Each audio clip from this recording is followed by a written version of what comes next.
believe you mentioned this. The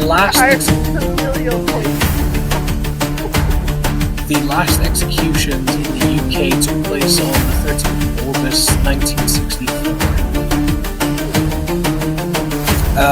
When Peter Allen and Gwen Evans were hanged for the murder of John West. And that was the last execution. Yeah, we haven't really stopped. Especially here in Texas.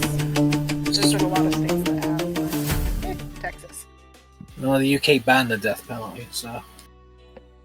Oh, we fight over it a lot here. Definitely a state-by-state thing. Mm-hmm. I think Texas might be the only one that is actively executing people. We've actually ramped up too.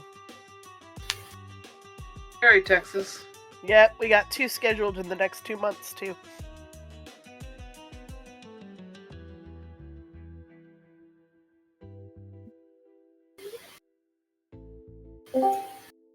Hello.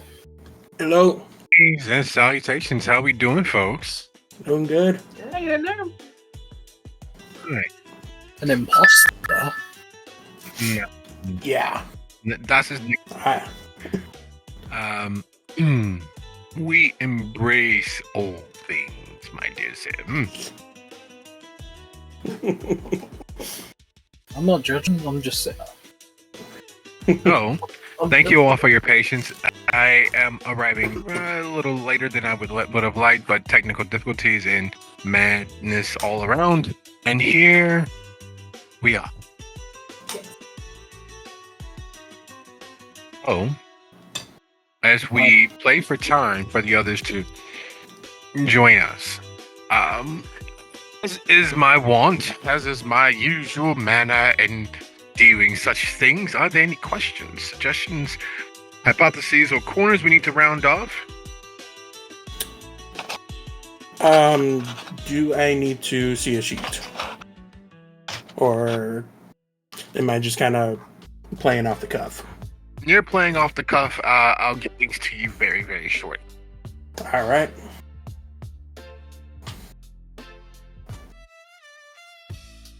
Okay, that's one question. Yeah. Usually that starts the ball rolling. I don't really have any other than just other than just a minor clarification on the rules. Since I'm technically just under a bestial failure, I still have some remnant of control. Correct? Yes. There is some small difference in the way that I adjudicate such things. I allow your ability or want to explore what that means for you. If there becomes an issue where it's not, if it becomes an issue where it is something that you're not comfortable with or something that you can't manage, then I have no problem with any of that. That's all cool by me. It's literally just the case of I don't want to cause a massive masquerade breach, so I just want to know if I can try and control myself a bit. Like making the dying look like an accident. Yes. Accident. Yeah, basically. As in, I'm still probably going to kill this guy because obviously the beast still has control, in a sense. But I just want to try and not have it look like a monster ripped this guy apart, but more like maybe the crash was a hell of a lot more brutal than it was, and he died on impact. So, like, instead of ripping him limb for limb, more like smash his head against the car, like the steering wheel until he dies. That sort of deal. Yeah, I see. Because otherwise, masquerade breach this early is a bit of a bad look. Yeah, and food for thought. Your character is unaware of the mechanical repercussions of it. The social repercussions of losing your cool are the same for the kindred as they are for us in our day-to-day existence. Someone pisses you off to the point where you need to put hands on them in defense of yourself. The repercussions usually don't sit front of mind. It is, I'm not going to try to kill the guy, but if he dies along the way, so fucking be it. So that perception on it to guide your decision versus, oh, this is going to be a masquerade breach, and the mechanical ramifications to my code reading to myself would be X, Y, and Z. It should be more along the lines of, this fucker is a problem. I need to deal with this problem by every means capable to me in the moment, and then what comes next is for my future self to deal with. Yeah, I'm thinking of it as an out of character thing. In character, he probably doesn't care too much, but he also realizes that he's already made one social faux pas. He doesn't look towards another.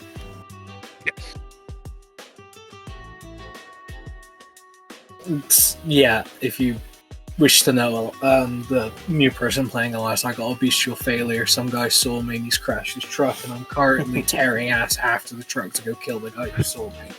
Yeah. Just so Because all I was trying to do was hide. The guy playing Elias tonight is my husband in real life, so I will be coming through his mic mostly. Yeah. It's just it's best if we use one mic so that we're not echoing or anything like that. That's fair. It's just, but yeah, that's just the general gist of it. Is that I've kind of had a bit of time to think about it. It's like, if I do it the way I described it, it's probably going to end up really fucking bad in and out, like in universe. So out of character thoughts of how, like, I am in control. I can probably direct it a bit rather than being a frenzy where I have no control over the action. Okay. Any other questions, consideration, or the like?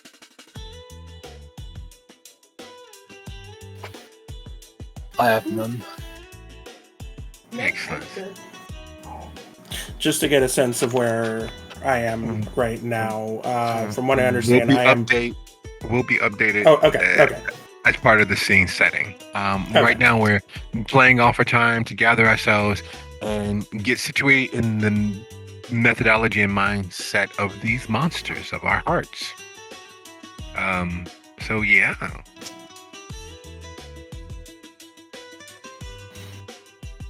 Give me one quick second. I need to do one small minor behind the scenes knitting. Let's go ahead, hop over here. We're going to do this. And while I attend to this small little niggling bit of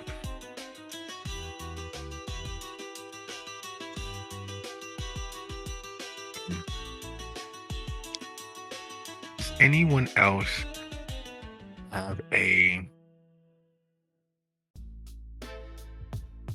in character or out of character question that would help set the stage? So, Ryan does not realize that Lacey is gone yet.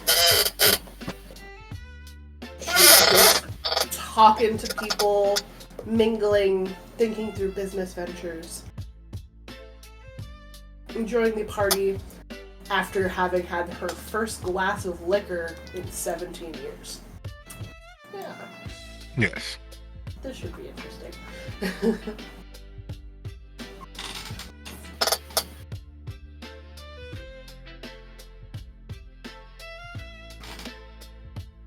So it is that lovely moment where the party or the gathering where you did want to be turns out to be not as bad as you had expected.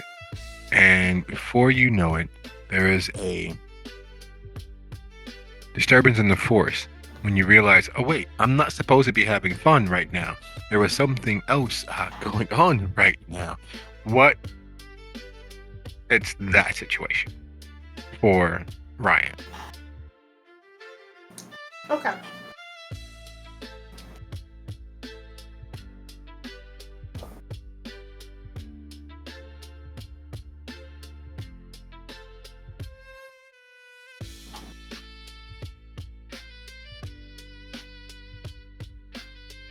And we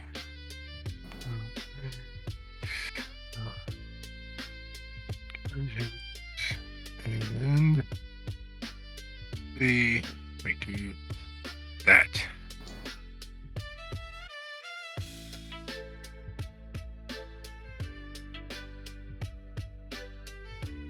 All right, so with that small little bit of this, that, the other, with my tardy and with everything else afoot, welcome everybody. Most importantly, thank you all for being here. Thank you all for sticking in with these monsters of our heart, these heroes of our horrors, and our most fond and fantabulously frustrated bangers of Hollywood, Florida. This is, without a shadow of a doubt, Vivid Collusions, Episode 3. Tonight's episode is in fact entitled, let me put on my professional speaking voice. No. Tonight's episode is entitled An Assembly of the Cursed. The mass come off. Vivid Collusions, like the other chronicles that are taking place in Hollywood, Florida, is a place and a home to monsters. It is, without a shadow of a doubt, despite all of the lovely daytime and early evening activities, the drunken debauchery, the drug-addled revels of youth, indulgence, money, and occasionally wealth aside, Hollywood is ruled and has been ruled from its inception by the kindred. Hollywood, Florida, is as like every other American city and as unlike every other American city when it comes to the kindred. Hollywood, Florida was a planned community.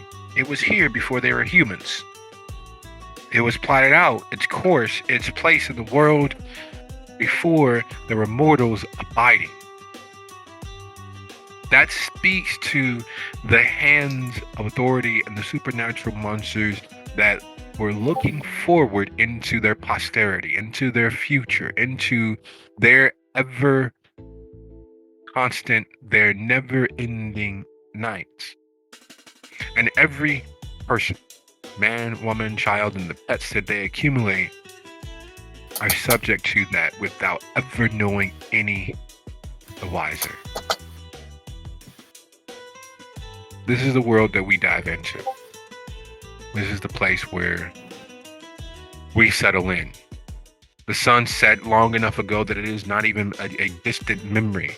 The coterie, having experienced the ups, downs, sideways, and the myriad tragedies that abound from their exclusive invitation to this once in a year, maybe once in a decade, grand opening of whatever this enterprise is, has cost them spiritually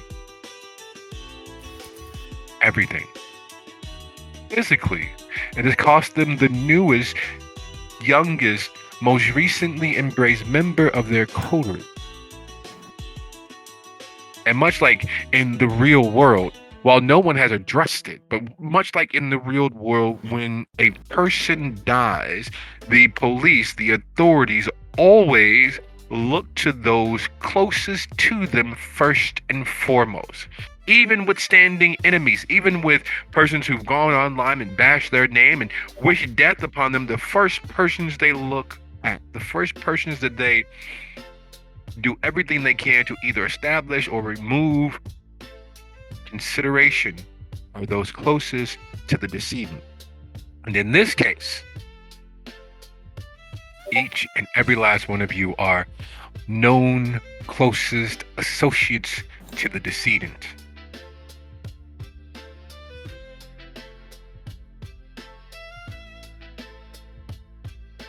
Oh, when we last left our characters, when we last stepped away, seconds ago, eye blinks ago, Rick, living up to his username, his handle, his signature of Pharaoh, was charging towards the trash collector partner who just scraped and collided with the nearby building at the mouth of the alley.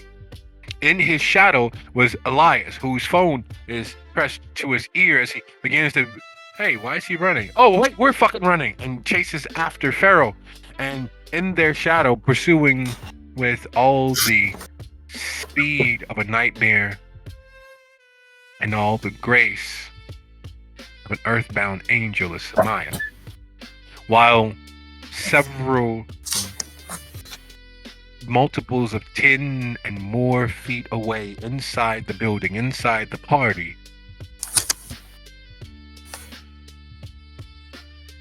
the other two members of the coterie, Ryan and Lacey, do what kindred do in such situations. Ryan finding herself in the fullness of her cups, enjoying the moment, carousing, and Lacey slipping away like a forgotten dream. This is where we pick up. Literally in the midst of the moment. There are heartbeats that the kindred no longer feel to act as arbiters and deciders as to what happens next. So once more from the top with the feeling, thank you all for being here, and officially, game on.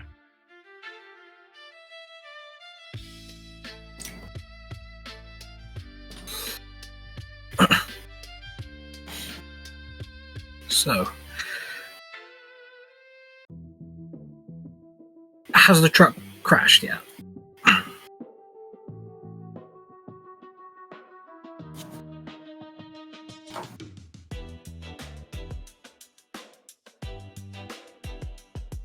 Get clipped in the right?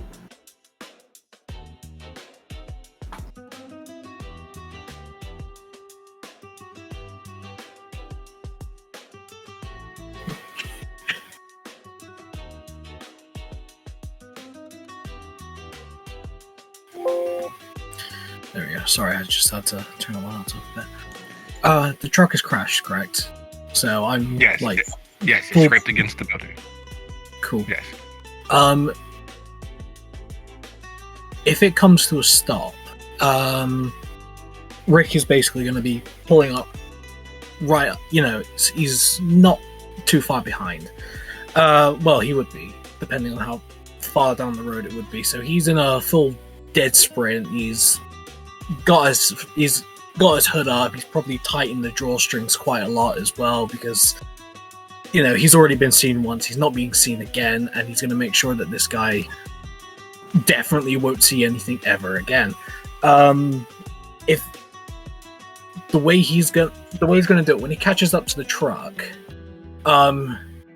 he's probably gonna immediately jump to the driver's side, try and get that door open. And if when the door opens, he's probably gonna immediately either definitely grab hold of the driver and start just screaming in his face about, I don't know, he's probably sorry. He's screaming in his face. He's like, "What did you see? What did you see? Did you see shit?" And he's probably smashing his head again. Probably like just grabbing at him, like trying to either yank him out the truck, like forgetting he even has his seatbelt on.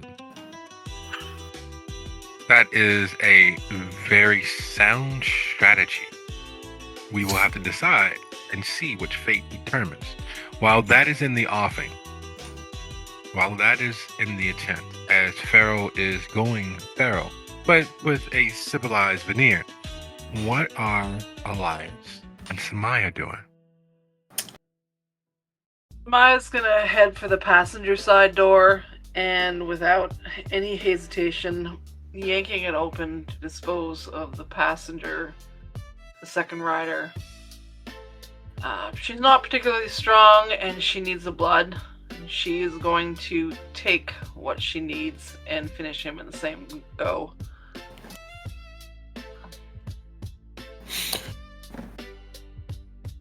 Elias, as not too far behind, is probably at this point in time given up on trying to contact Ryan. He thought she was joking about the whole "don't bring your phone with you" thing. That just sounds whatever. So at this point in time, I would imagine he's keeping a lookout, trying to run interference on anybody that is trying to look too closely at what's happening here. Okay. All right. So we have an idea as to what the intended course of actions are. As Arrow leaps towards the driver's door, tearing it open, as Samaya moves gracefully and as smooth as oil atop oil to open the passenger's door, as the passenger attempts to turn towards the driver and pull them back and help their friend. They're screaming and yelling and jostling as Farrell is there. And Elias moves closer to the street, scanning north and south along the boulevard, the broad walk portion here. While we understand what's happening in there, here's the dice pools that we need you all to roll.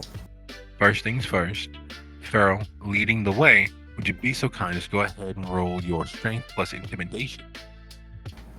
With your helmet up, unfortunately, you don't receive the benefit of being absolutely horribly hideous, but that's already a consideration. So again, roll as high as you possibly can. You may rouse, you may use willpower. All of your tools are at your disposal in this moment. However, once that final roll is made, that is it. In that same vein, Samaya, would you be so kind as to go ahead and roll, because the door is unlocked, because the partner is worried about his friend and associate. Would you be so kind as to go ahead and roll your strength plus brawl plus any roused or willpower that you're going to be using? And again, all rolls are final, as high as possible. Standard DC is 3, so you always need to put that in, okay? That's fine. That means I'm definitely going to need to rouse the blood for that, because I don't have any dots in intimidation. I do have strength. So remember, with rousing the blood, you roll with the +2, or you add the plus surge into Incanu, and then you roll the check, your hunger check, afterwards. So I put /roll. The pool is 3, correct? Your strength plus intimidation plus, if you're rousing, you're +2, and then. So it would be a 5 in the pool, correct? And then roll a rouse after. Yes. Okay. What is my... I believe my hunger last time was 2, because I forgot to save my sheets. While that's happening... And then you had one, and while that's happening, inside... as those dice are rolled. Oh, and there is one other thing. Elias, would you be so kind as to go ahead and roll your wits plus either awareness or insight while you're scanning the area to make sure that no one is taking honest notice of what's happening at the truck. Your sheet is in that thread that you've been given access to. Yes. While that is happening, again, all rolls final. So if you're going to rouse, add the +2 in advance, and then roll the rouse afterwards. If you're going to roll willpower, immediately do so after the roll, because there is a time elapse on Incanu. And while those rolls are being made, yes, Pharaoh. No, it's alright. I just wanted to make sure it rolled properly. My reroll was successful, so. Those rolls are being made inside Lacey, Ryan. Ryan, you realize Lacey is not near you. And Lacey, you realize that you are in fact alone. What is it that we are in fact doing? Ryan searched the immediate crowd for a visual on Lacey. She needs to find her. We can't just have her running around.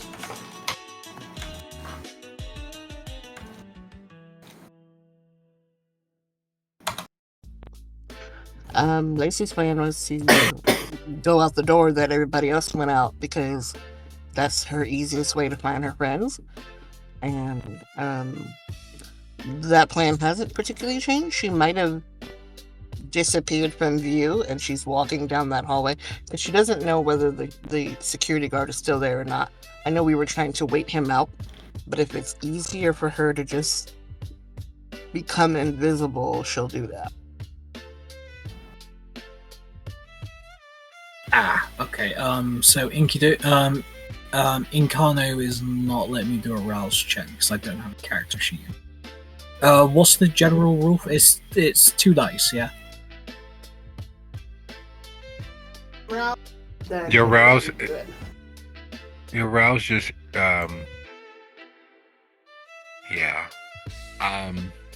it is 1d for rousing, so it's your hunger check basically. So just that's all there is. It's just a hunger check. Send you the link after play to see if we can get you to get Feral into Inknu. Okay, cool.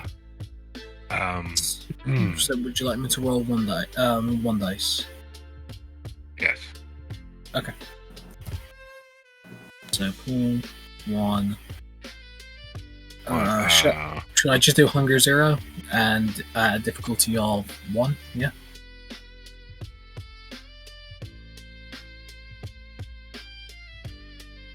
Zero, difficulty 1, and that means if it succeeds, then it's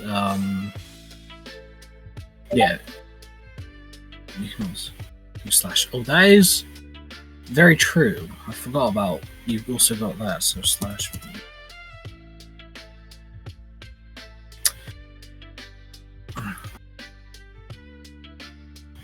Okay, no, Realm of Darkness isn't doing it. Oh, there it is. Oh, showing up. There we go. Rouse. That'll make life easier. Hunger unchanged.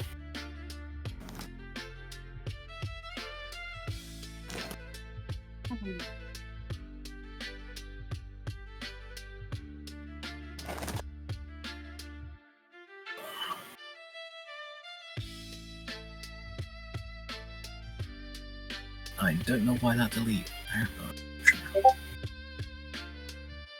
Okay, so Ryan's looking for Lacey. Lacey is attempting to slip past any guards and every guard that is down that aisle, down that hall, exiting the rear side door that her friends and associates exited out of. So we're gonna need 2 rolls. First things first. Lacey, what level of obfuscate do you have? Are you able to stand still and disappear, or are you able to move while invisible to notice? I have unseen passage. Are you using that now, or are you simply attempting to slip out?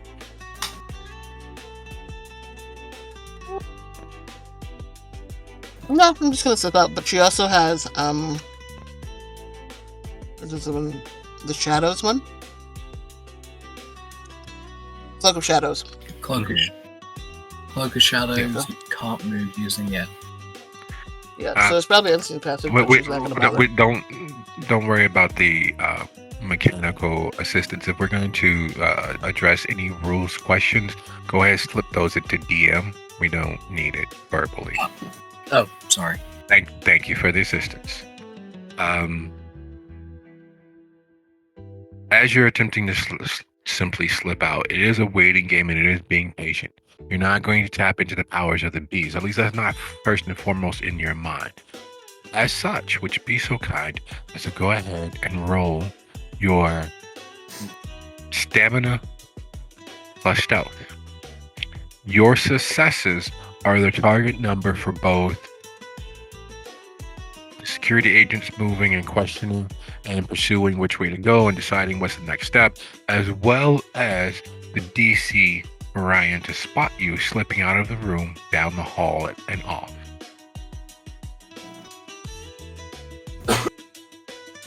So, of course, as high as you can, but keep that in mind that you're setting the DC.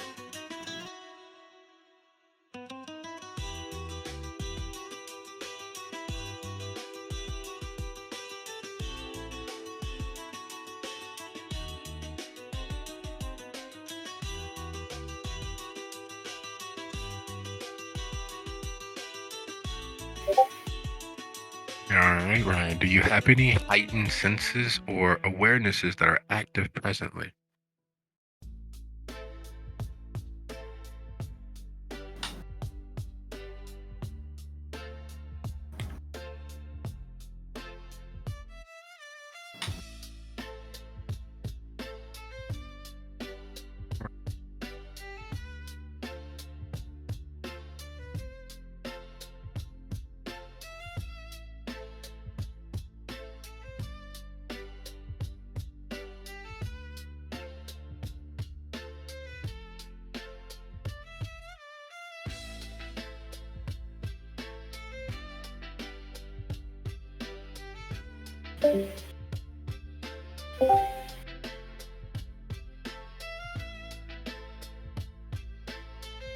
Are we experiencing technical difficulties? Can anyone hear me? I can Yeah. Can hear you now. Couldn't hear you just a second ago.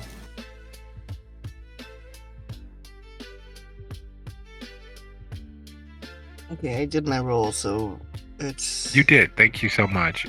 Ryan, that is your DC. You need to meet it to get an inclination. You need to beat it to spot her. Would you be so kind as to go ahead and do so with your wits and awareness? That's your DC, but also if you have any heightened senses currently active. Or any specialties.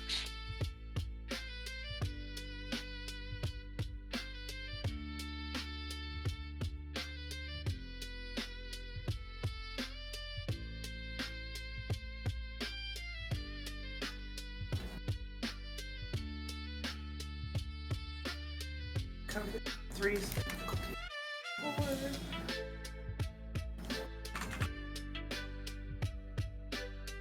I think she. Fuck. A little too much blood whiskey there. Nope.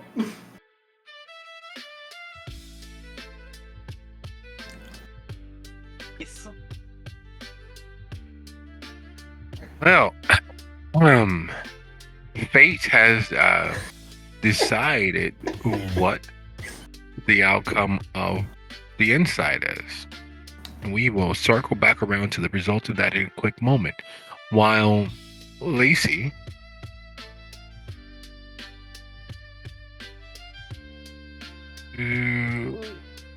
standard DC.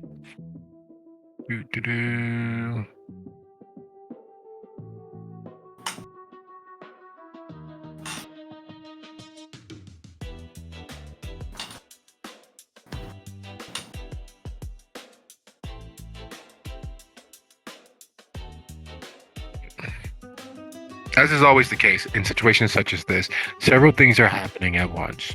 While outside, exactly this, in some manner of speaking, is happening. Farrell snatches the door nearly off its hinges, and in driving the driver's face into the steering wheel, his nose erupts and splits nearly down the middle, exploding outward, causing viscera and mucus to go flying all over the immediate space between Farrell and the driver. Elias, moving with all due hesitance to the chaos of the moment, moves toward the rear of the truck, begins scanning left and right, and as the saying goes, for those of us with southern relatives, if it was a snake, it would have bit him. Of course, it's not a snake, and so the bite was considerably less visceral, though no less dangerous, because the best place to hide is right under one's own nose. There is, in fact, something that Elias has overlooked in his consideration of the normal tells of surveillance, of wariness, and watchfulness. He has missed something. He's even aware that he's missed something. It's one of those situations of he knows he normally has his keys, his wallet, and his cell phone, and there's something that he normally, that's obvious, that is not dancing on the tip of his tongue and the tip of his awareness, but is not within easily reachable view. He can't grasp it, even though he knows it's something that he's missing. And while that is happening, at the exact same time as feather soft and light as the most comfortable, luxurious, several hundred thread count sheet, as silkenly smooth as a whisper along the skin, Samaya moves to the clearly unlocked, or should be unlocked, and opening the passenger door. Fortunately, it is locked. Unfortunately, the passenger, whose back is to the window, is struggling and fighting with Rick, i.e. Pharaoh, and trying to save his partner as he's literally flipping his shit. He is screaming and ranting and raving, and his back of his door keeps bumping against the door directly in front of Samaya's face. It's enervating. Dinner is served, and yet it's under glass that has somehow stuck itself to the plate. So while it is there under glass, steaming and misting and looking succulent, you cannot get to the meal. And at the exact same moment as that is occurring, Lacey slips past one guard who is like, what? But wasn't there someone else? And who doesn't notice her literally, very cinematically, just as if it was in a movie, walking right behind him out of view. However, his partner, standing nearest the door, who's looking at the moist footprints leading in the door, the subtle grit and grind from the alley outside, and hearing the murmured from outside the door, turns and looks Lacey dead in the face, eye to eye, nearly nose to nose, in the dark and occluded doorway. And just like some idiot, hey, what are you doing here? It's a fucking party. People go places. But his response is completely and totally something you would expect of someone who has never had the opportunity of being in a place where there are a lot of people, or even remotely in a place where there are a lot of money people who realize that rules are for anyone who can't pay for them. They're just a service charge. Fortunately, his startledness, his reaction, does attract the attention of the others. While inside the party, at the exact same time as the chaos of the moment is expanding upon itself, it would be belaboring the point. And it would be a horrendously under-exaggeration to say that Ryan manages to keep her cool. It would be a complete lie. And while we tell stories, and while we play in the land of make-believe, we don't lie. Ryan loses her shit because several things occur within her line of sight. She notices someone who is that sketchy and very shameful, barely legal bullshit in terms of look and affectation. She notices, of all fucking people, Alan being herded off into a dark corner. You know, the dark corner where people tend to either lose various levels of their blood volume or their lives. The sort of corner that you exit changed. Because one of the things about the kiss, one of the things about having been fed on to death for you all, one of the things that you all know in your own victims is the kiss changes your life. There's a before and an after to the kiss, because all of the neurons, all of the physiological responses of pleasure, all of the endorphins, all of the serotonin explodes in a massive gushing outpouring that dulls every single solitary thing. And while that fades for the next week, sometimes the next month, depending on how naturally chasing of pleasure one is, maybe even as much as 3 months, the rest of the world sucks.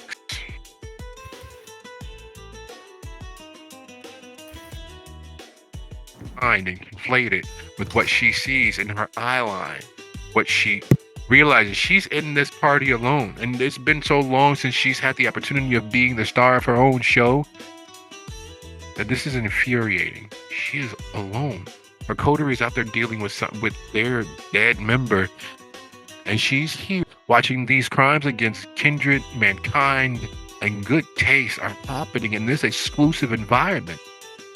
It is enough to send her over the edge. So, while belaboring and beating the horse well past dead, what do, everybody? What do?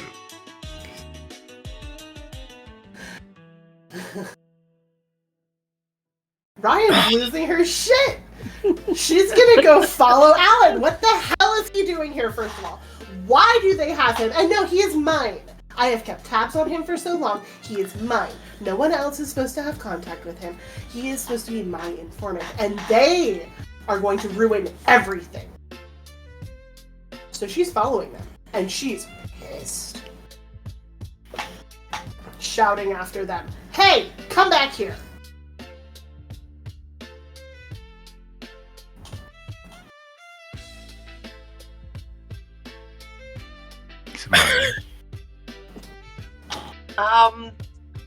I'm just checking a power here.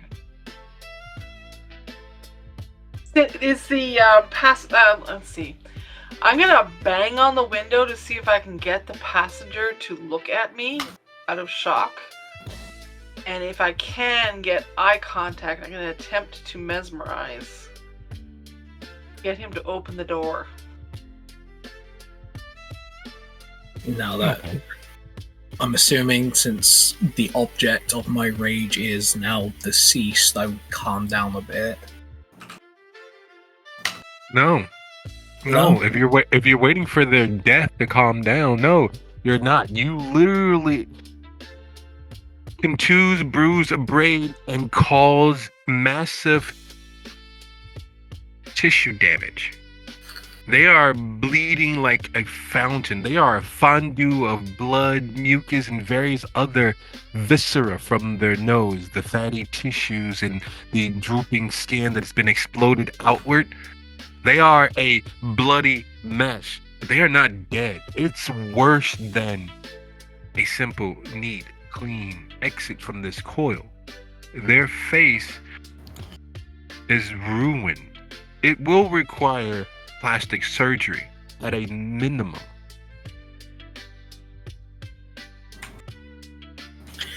Well, if he's not dead and I'm still enraged, I'm probably going to smash his head in. I'm going to probably smash his head into the steering wheel again. Because he can still see me. And I can't have that. He can. Through the tears, the blood, the muck, he can see you. You, Rick, may be the last thing he sees, but even if you are not, your visage, your animal bestial sense of self will be scarred and seared into the folds of his mind. I can't have that. I'm sorry, I'm thinking to myself in the middle of the rage, there's probably still part of me that's still thinking, I'm so sorry that this face is the last thing he's ever gonna see. As I'm going to continue to hit, keep smashing his head against the steering wheel, probably choking him at one point and just wailing on him. I'm with enough semblance of control that possibly possibly this could make it like he is so messed up because of a bad accident. Like, the crash was worse than it was, but Rick is not in the right state of mind to let this guy live and hope maybe have his mind right. He is going to kill this man.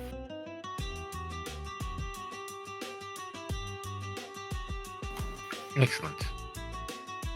We all end sometime. And what a way to go.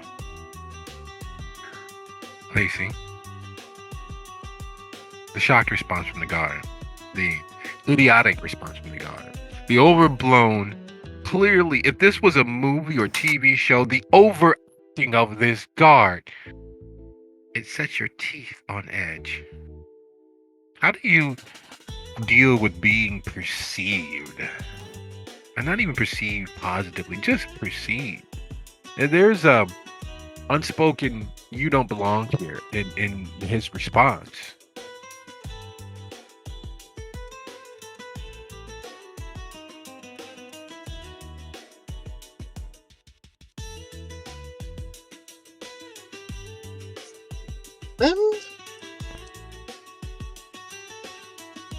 Some small bit of memory pops through Lacey's head of a younger Lacey with her older sisters at some sort of charity event with her parents, being nervous, and her mother leaning down to whisper in her ear, "Walk in here like you belong, and you will." And that stuck with her, and occasionally the way she sees the world. So, just like a lot of things are a movie to her, like you mentioned, it's like a weird movie offness to his reaction. She goes with that and answers back in a "this is a movie" type of thing. Smiling at him. "I seem to have gotten turned around. This place is huge. Oh my god. What's out there?"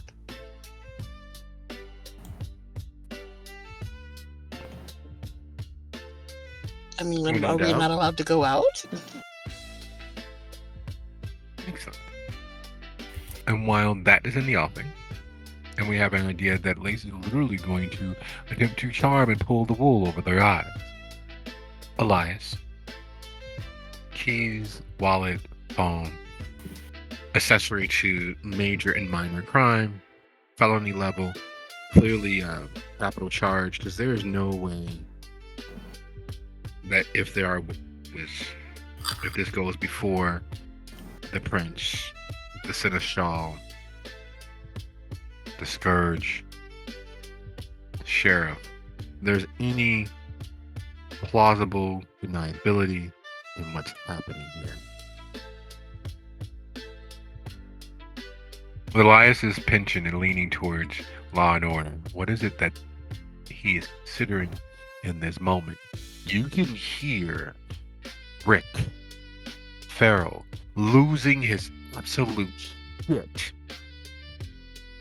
You can hear the repeated pounding of something that gets softer with each slamming, something that gets moist, something that gets pulpy with each hit. What is it that you're doing, Elias?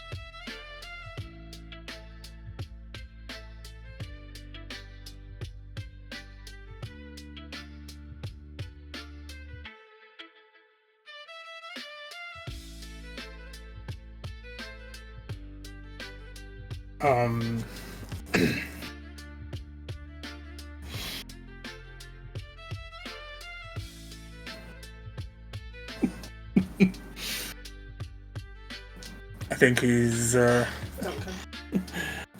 Mike doesn't pick it up if you cover your mouth. I think he's still kind of flipping shit a little bit. I think he's gonna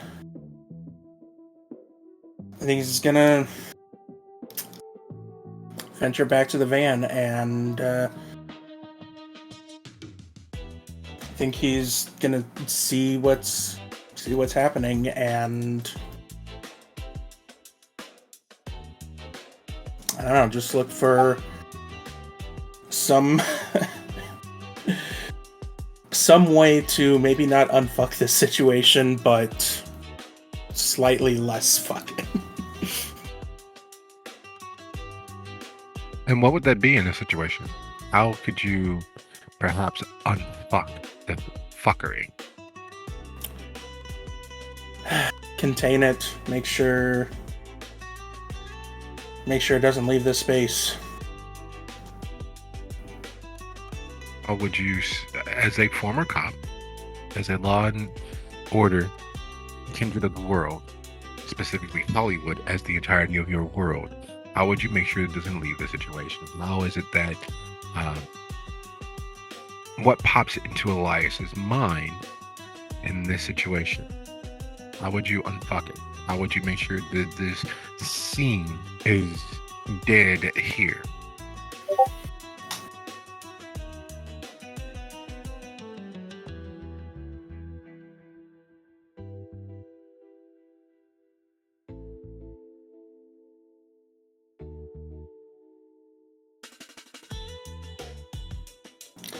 He needs to make sure the passenger is dead too, because he knows that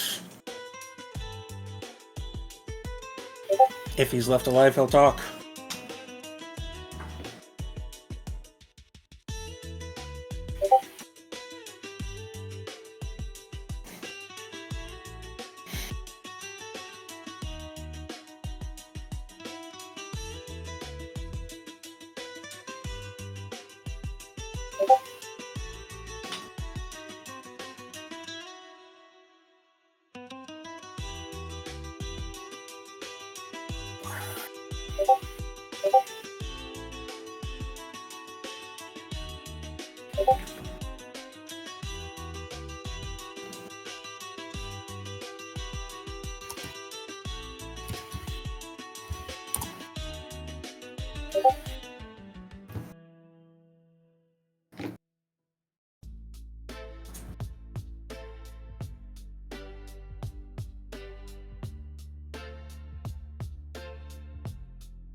So as we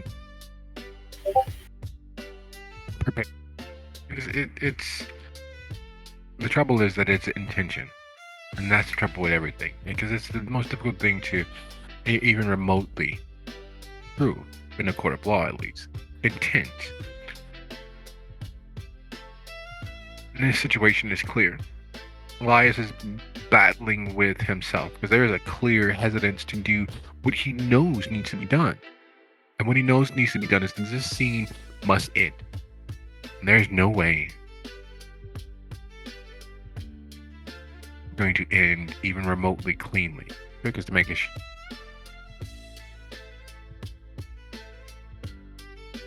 the trick is to make sure that the splatter lands as little on you as possible.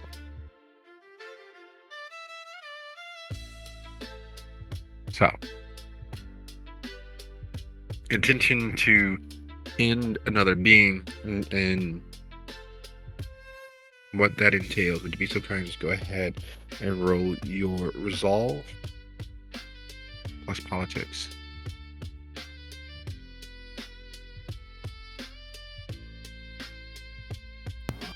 No politics.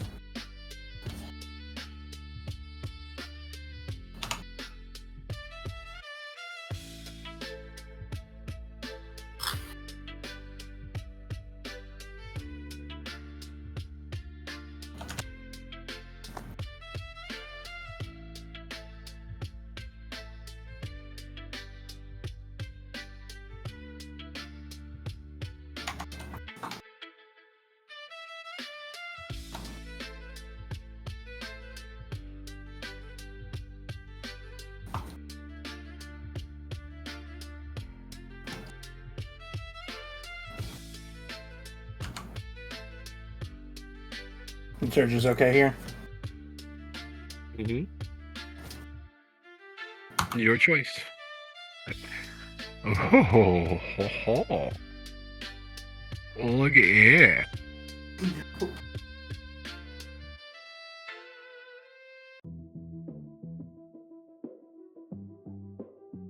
So, that being the case, let's see what fate decides for you all. So, the highest total is 3 for you all. What does fate decide? What is the outcome of your efforts, your time, your energy? What is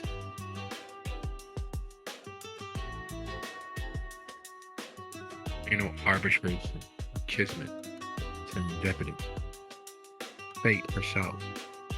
Do they win that game?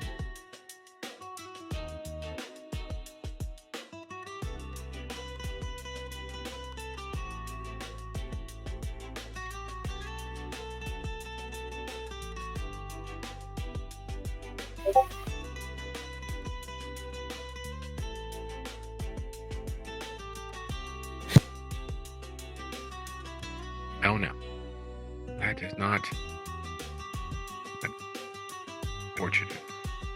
So,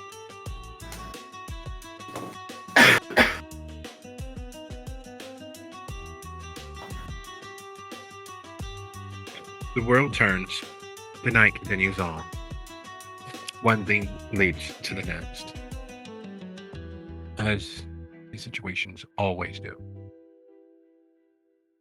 The funny thing is, tomorrow comes, whether we are here to see it or not. While this night ends in blood, tears, frustrations, antagonism, and various other momentary failures, the world continues on.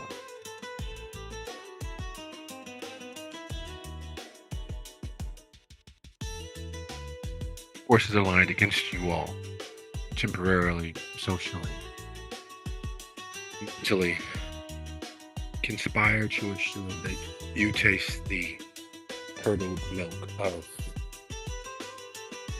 failures, frustrations, and the fallacies of determination. Luckily for you all, Tristan's body isn't discovered. Tristan's cooling corpse isn't discovered. Luckily for you all, you will survive the inaugural eve. Luckily for you all, your negotiations, your outstanding debts, your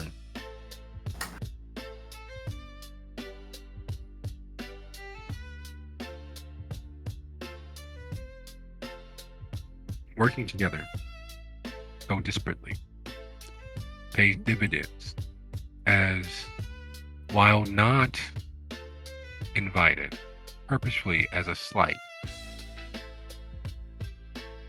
Evelyn, the former Seneschal, happened to be in the area, almost as if she was there monitoring the events. As things escalate and compound upon themselves, as the costs reach astronomical all too soon, as persons, guards, innocent bystanders begin to notice, as the escalations reach fevered pitch, and as the driver dies cursing their luck, because they picked up this overtime shift because they had bills, because overtime pay is time and a half normally, but working after the clock, after the sun is set, that's time and a half times two.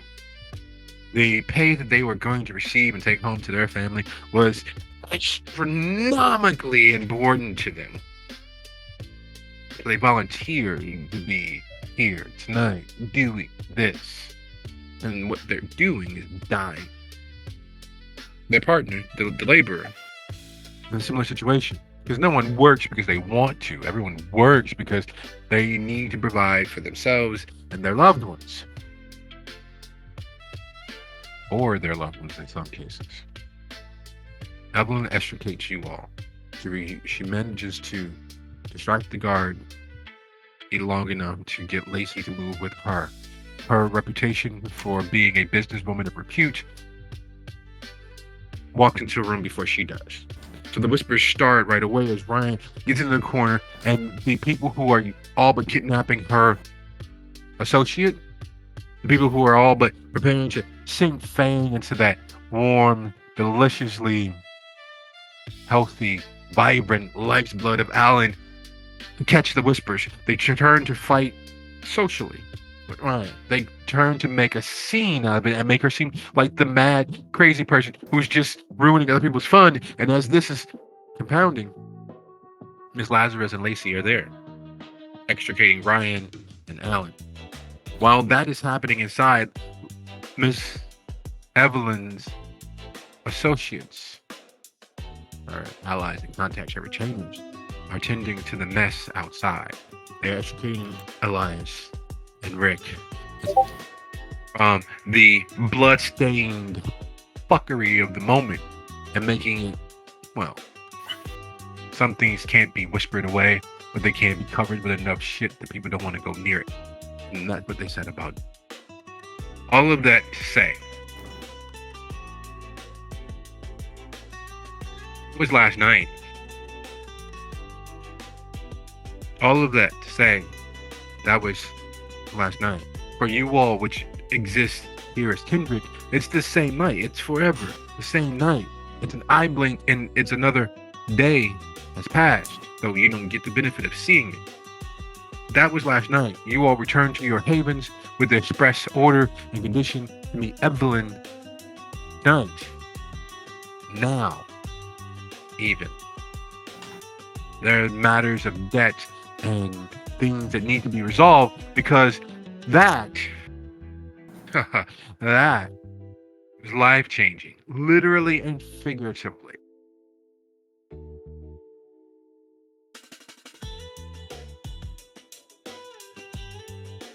As you all gather before heading to meet Evelyn, the conversations, hopefully, foster intelligence.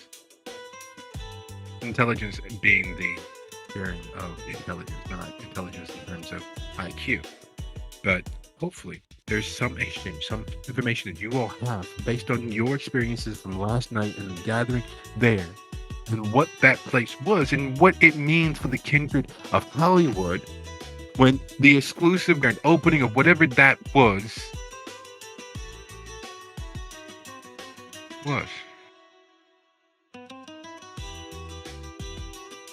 As you all gather, as you all arrive to join forces, link up, and travel to meet Evelyn, having the opportunity to discuss amongst yourselves, together, separately, all at once, in order. What is the course of action?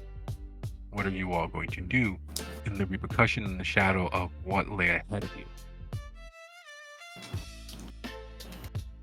So, for the record, as we prepare to meet, where do you all, or had you all, agreed to meet at the start of this evening?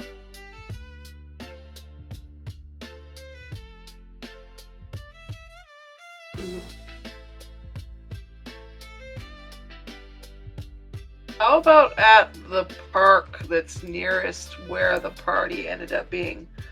Because I know that the Westlake Park, or even across from that, is somewhere discreet, but near enough to, if say we wanted to end up poking around where the party had been. Yeah, that makes sense to me. I like that idea. Okay.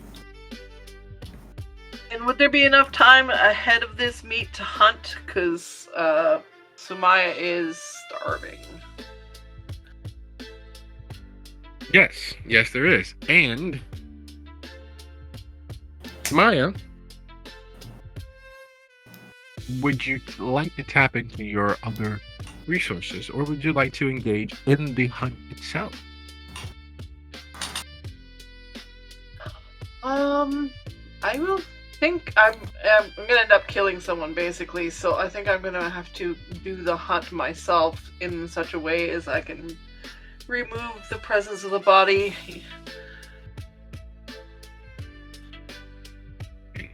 So we're 3 episodes in. We're 3 sessions in. We're 3 full-fledged time and adventures in.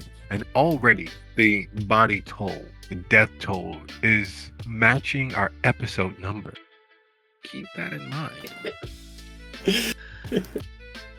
So it is safe to say, with enough time to hunt and to prepare and to do the cleanup of making sure that, well, the shit splatter doesn't land on you at the very minimum. Exactly. Everyone can do much the same. There's enough opportunity for everyone to have the opportunity of hunting, so please change your hunger to 1 if you are hunting. If you're not hunting and you're going to rough it, leave it as is. And we're going to take a quick 10-minute here and be back exactly at 21 after the hour to move forward with the remainder of this episode. Nice. That. All right. So everybody back? Yes. Yeah. Excellent. Just having a laugh at how the dice are not being kind to us. It's stopping me from getting hungry somehow. Well, you know, Hey. it gives and takes away with both hands. Damn, yes. And that's why we love them. All right. So, last night, like the worst bender, stays with you all. Kindred don't sweat. Kindred don't have any of the normal autonomic responses. In fact, the only remotely passing for actual living functions that the kindred body does is evacuate itself of any absorbed food or liquid matter that sits there on the desiccated remains of the kindred's internal organs, its stomach, its esophageal line, the large and small intestines, which don't properly work. It is a swelling, a aggravation, an annoyance, a foreign body, and the kindred physiology responds exactly as the human physiology and does everything it can to remove the foreign substance from itself. All of that to say, the normal reaction to having partaken of the libations from last night's party should have been reason for each of you all, when making it to your havens last night, to spend an inordinate amount of time in evacuating stoppage and sloshy bits from yourself. Instead, the only remnants of last night, the only physiological responses to last night, is the shame, the guilt, the realization that you've all, by association, by direct action, been the cause of another sanguination. You've been the cause of another evacuation of a living being from this mortal coil. And compounded by being beholden to former seneschal. So as you all gather after your evening's ablations, your preparations, how do you all get there? And what's on your direct personal agenda to ensure the remainder of your coterie is aware of? Because the boat you're in has holes. The boat you're in is a dinghy held together with duct tape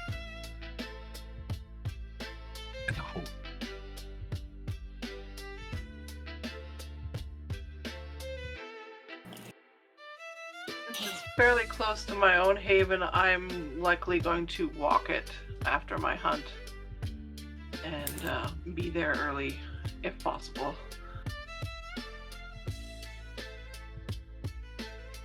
Rick would probably ask one of the other two if they have a car or something, because after last night, he is in mental anguish at the fact that he's killed an innocent person. He doesn't even want to risk walking it, even if it is a short distance. He doesn't want to walk it, he just wants someone to drive him there so he can just blend in with everything else. And if that's not possible, he's gonna, in the safety of his own haven where no one can definitely witness him, he would be if no one can get him a car, he would be doing unseen passage basically the entire way there. He's not even gonna risk anyone looking at him after that reaction.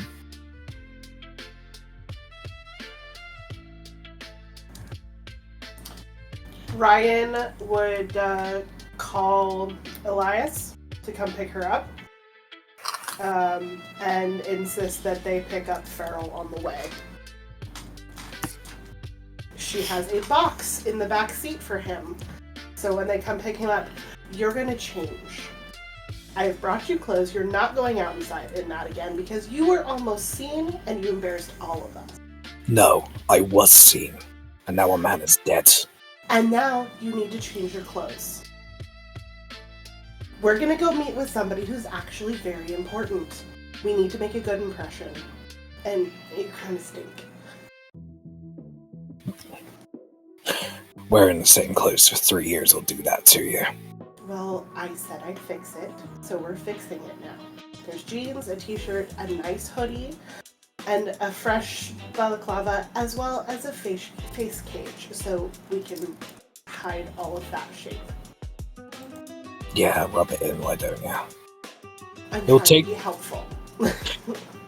He'll take the box from you. He like snatches it from you because he's still, moping to himself, but he will kind of catch himself and he will look back and he'll look back kind of shamefully and kind of, when he catches your eyes, just, thanks. Just give me a moment and I'll join you. Mm-hmm. And I'm sorry. I'm still not quite used to everything yet. And then they'll disappear to like a more secluded area and change into the clothes that were brought. And he will, after he's got trousers, shoes, t-shirt, he'll sort of walk back as he's putting on the hoodie, and you will notice that, his arms are just as bad as the rest of his head.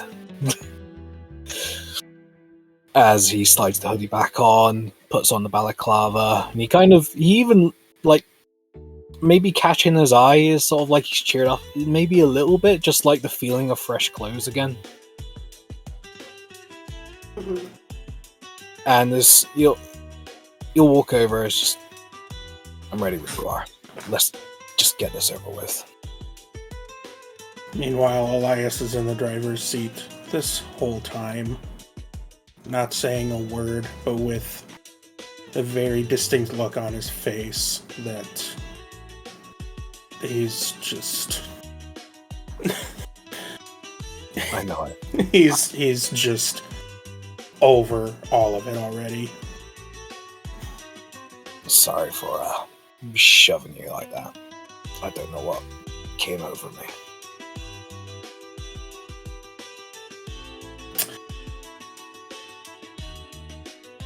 It's just the way it's just the way he looked at me. He just set something off. I don't like it. I don't like being seen. He knows that.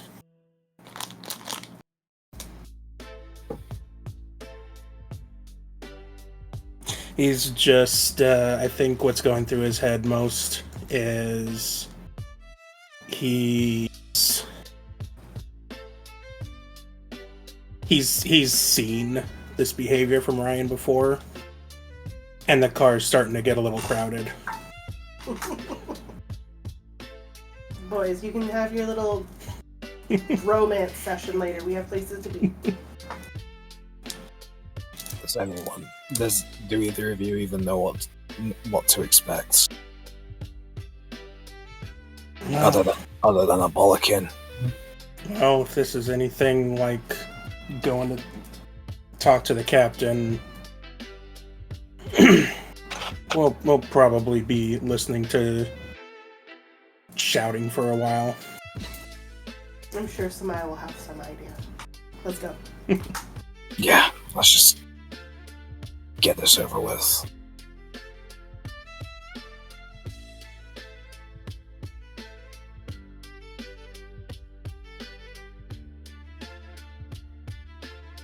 And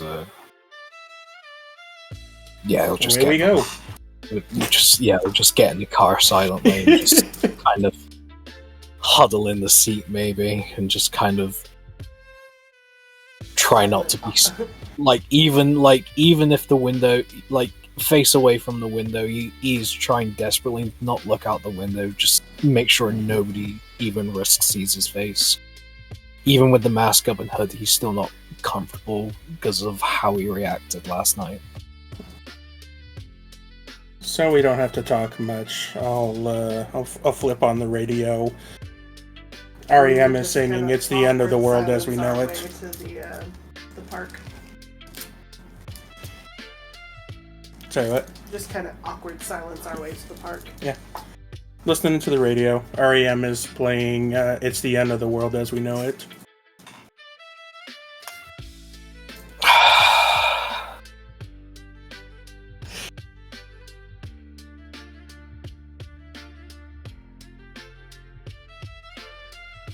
And Lacey, how do we get there?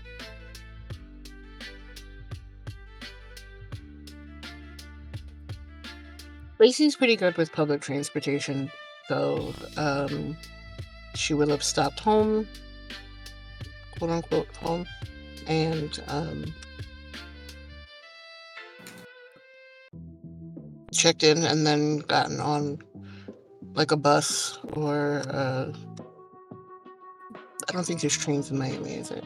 Or like in Florida, but yeah, whatever the closest public transport would be to meet up with everybody. Yeah, it looks like there's actually a bus stop right on the Sheridan Street that lets off at the park.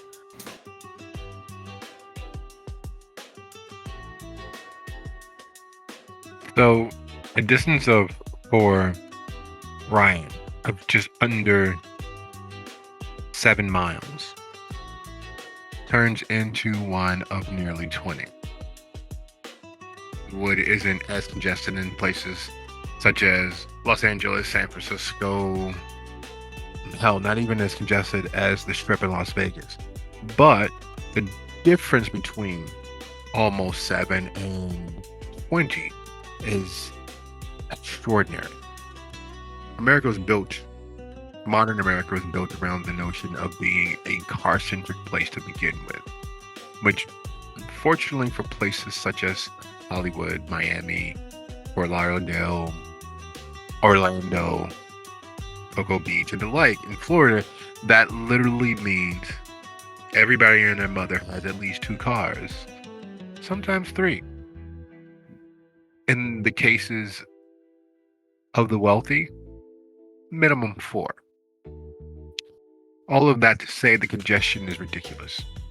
All of that to say between the tourists passing through, moving to Fort Lauderdale or driving to Miami, or simply visiting the beach, even at this late hour, makes that difference in distance one of nearly hours on the patience. When you all arrive, roughly around the same time, because public transportation isn't as reliable as it is in larger, more congested cities. Samaya has been there waiting. When you all arrive roughly at the same time, it's kismet, serendipity, conspiring yet again have you all there at roughly the same time at this hour. You all don't stand out specifically, but you also don't blend in. No one does. The park is where you go to take pictures for Instagram or TikTok or fly your drone for YouTube or some other. So you all gathering together like mad persons to converse is just enough out of the norm that a few people look and notice and smile and nod or frown and nod or flip you off with one finger or five. And it is a varied bouquet of responses dancing at the edge of your nerves.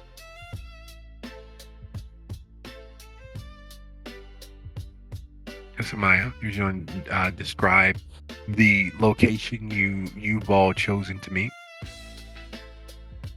It's off the Sheridan Street that crosses both the Stratham River and Westlake. It's got some quiet little footpaths, but plenty of vegetation and trees to provide shadow and little benches for taking in the scenery. And she'll have kept close to a tree and its deeper shadows to watch for their arrival.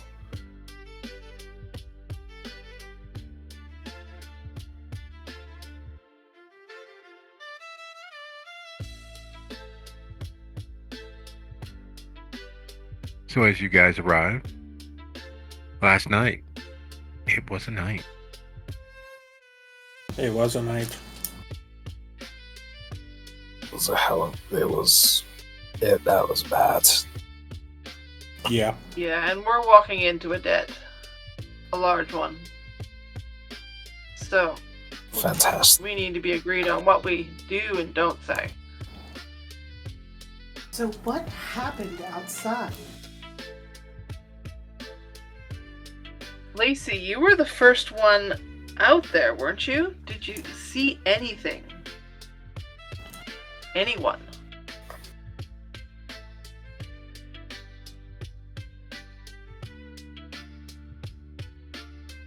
She just kind of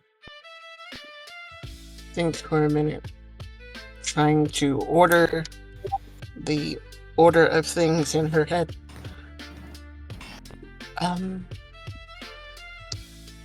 Remember, we came in, everybody was staring, and then you guys went off, and I got distracted by the music. It was beautiful. And then I noticed Tristan was gone, so I went to go find Tristan, but then I saw that Anarch lady, and I knew she shouldn't be there because this was supposed to be a tower party, and I started following her, and she went down that hallway, and then she led me outside by accident because I was trying to catch her. And then when she went outside, that's when I noticed he was on the ground, like a pinata, open, with all the funny symbols. And then I forgot about the Anarch lady, and I let her get away, and I'm bad for letting her get away. I know that. Then I get in trouble for that. Then I had to come get you guys because I had to let somebody know that he was pinata on the ground. Yeah. Do you know the name of this anarch?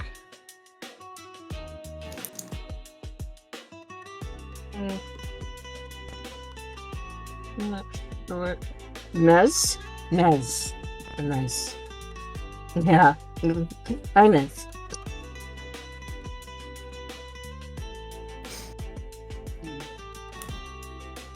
That name doesn't ring. And she definitely didn't do anything to Tristan herself? Not unless she can be at two places at one time. Why would she go back to where she'd already left the body? That's weird.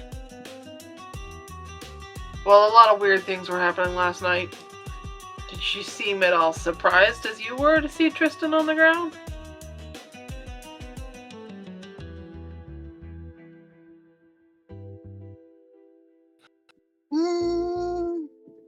More like she's concerned about leaving. She let me get distracted, so she ran away.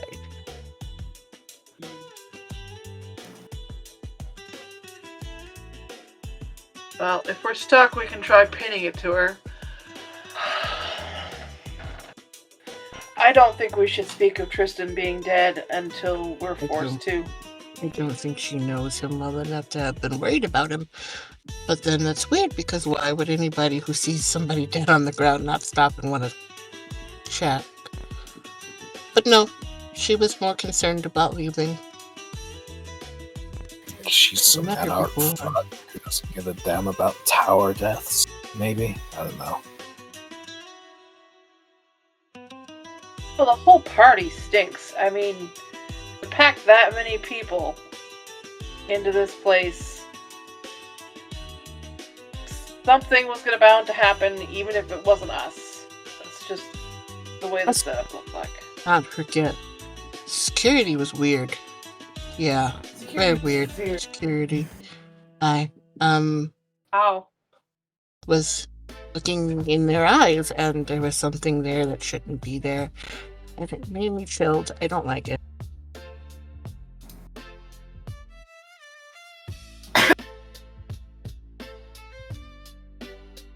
What kind of? Very strange. What kind of strange?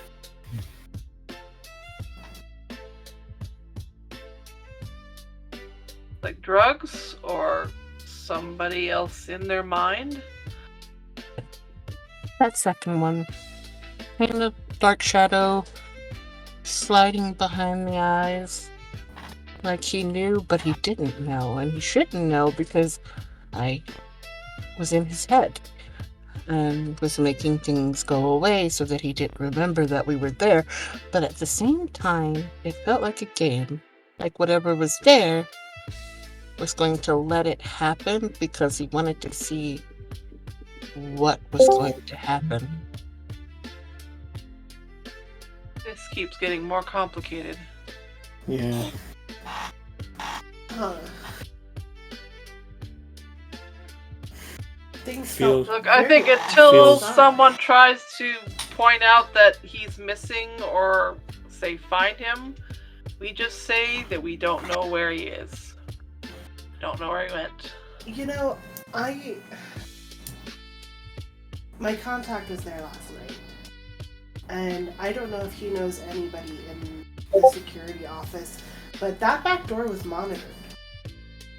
That back door had relays on it. I think they may have been counting how many times people were going in and out. Maybe there was a camera in the area. I could reach out to him, maybe see if he knows something. Worth trying. Did you expect your contact to be there? I did not expect him to be there. You never- He you- works at a couple of the casinos in the area, but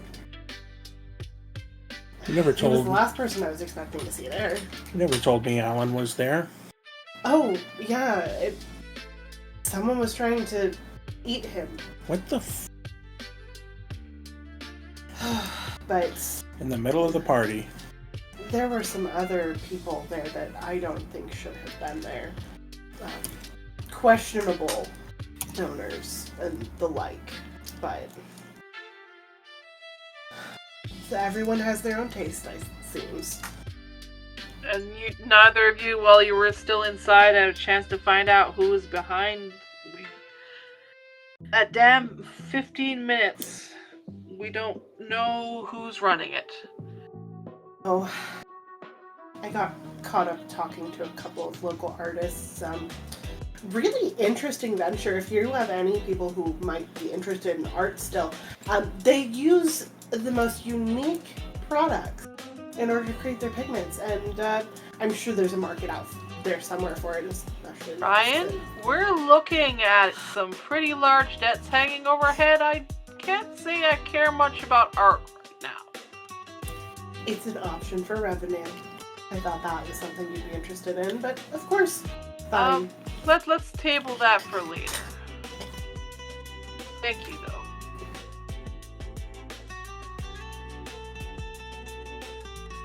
Unfortunately, non sequiturs have a cost. Unfortunately, asides lead and open up to pathways. In your midst, in the group of the coterie that is gathered, those pathways branch out like dominoes falling into place. Lacey, would you be so kind as to roll your wits plus either insight or occult. Rick, would you be so kind as to go ahead and roll your wits plus technology? That'll be my. Sorry. Total roll. Add whatever you need. You can always surge. You can always rouse. You can always add willpower. Unless, of course, I preface it with reaction. Would you roll this as a reaction? Then there's no chance to rouse because your character doesn't know. He can't brace himself. But in this case, because you've had the entirety of last night, this night, you'll be so kind as to roll your wits plus technology. Okay, that's cool. Difficulty is 3, yes. Yes, you always put 3 and it's roll as high as you can. Elias, second bite at the apple. Unfortunately for you, because you did fail the first time, would you be so kind as to go ahead and roll either your wits plus insight or your wits plus investigation and minus 1 die. Okay, so this insight has nothing to do with desires. It's just a regular insight. Yes. You said wits and investigation? Or what's an insight? Yes. And Samaya, the flashlight moment of it's a pathway, it's a certain potential of profitability that Ryan mentions. Would you be so kind as to roll your intelligence plus either finance or your intelligence plus politics as high as you can? Ryan, as Samaya offers you to kindly focus, the idea of the profitability and the wide variety of people that were present, would you be so kind as to go ahead and roll either your wits plus persuasion or your wits plus subterfuge as high as you can? Could this be considered a moment of negotiation? Probably. No. Just being sure. The dice are not being favorable to me.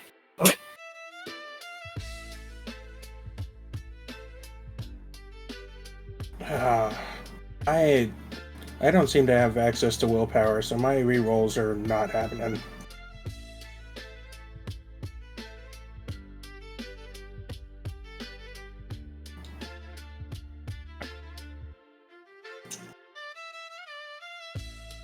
Your hunger die,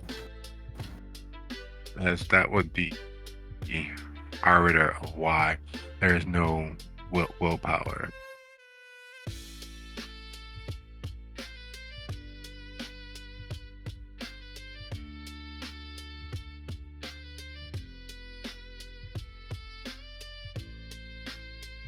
Well, now, so starting with in order of the way the dominoes fell. Carol, there has been a series of, for you, because of what you monitor and what you delve in and the information you circulate and deal with, and the circles that you travel in electronically, there have been several large-scale phishing attempts, phishing attempts that have been circulated. You right now have several pings on your phone from these various phishing attempts, seemingly to target individuals such as yourself that exist between the cracks of social groups and outside the normal purview of the cold bunnies that every other person is online. Lacey, this is the second time in as many notices on your part that the artistry of the area has come into play. This is the second time in your recollection of things where mention of art and the profitability therein have connected with the overarching idea of whatever you experienced last night. Hell, when you really think about it, not that you associate with a lot of fucking anarchs because they are a waste of time for you. Trouble for trouble's sake, freedom to do all of the chaos monkey and cause the world to burn around you doesn't really appeal to you. Let the world be. How are you going to watch the people if there are no people in it? How are you going to be caught up in the threads and float along if there's no water left? And the anarchs are trying to drain everything. They're trying to return the land toward drought. They're trying to bring fire to everything and get rid of all the water, get rid of all the people, get rid of all the order. And that's just art. That's how you stop that. Art renews and fosters the soul. And that's what you need, the soul, right? Speaking of soul, Elias, what you missed last night was there were clearly watchers external to the party aware of what the party was. There were scouts, and they didn't respond so much to the death of the service workers that Rick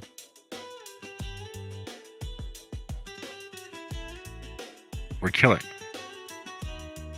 which is odd. Most people respond to violence with either pulling out their phones or running to get help or calling to get help, and that very few small elderly who use their phones to actually make phone calls. None of that was happening. And as sure as you are dead as a doornail, you realize as you look back over last night that there were several people who easily saw what was taking place. In the same vein and same echelon higher, when businesses are started, Ryan, there's a soft launch, especially when the businesses pertain and deal with the public at large. For nightclubs, casinos, restaurants, there's always a soft launch of either the notable persons across the social zeitgeist who are linchpins in certain facets of society. Your concierges, your doormen, your local politicians, your police officers, your local clergy, they're in on the soft launch because you want them to spread the news far and wide. Yet there were also artists and hippies and interesting. Samaya, without a shadow of a doubt, you know in your soul what that was. You are 100% plus change certain as to what that was.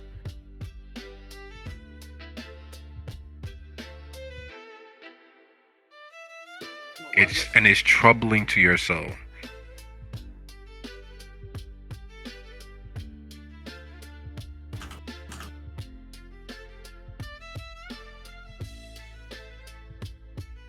It's problematic.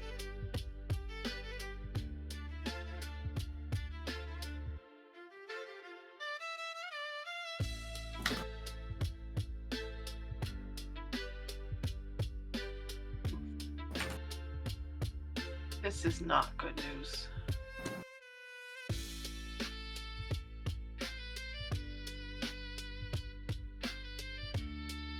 If we can't solve our situation in this, they can make our what passes for lives hell.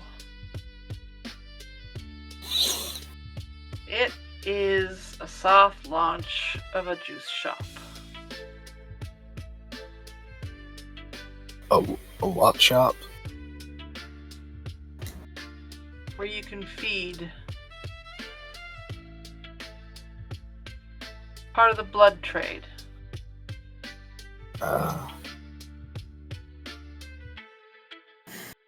Consider the people that we saw there and what they had on offer, we can conclude that this is pretty big. You sure there wasn't secretly I am. hippie coming? And someone ended up dead. And because of that, more people ended up dead.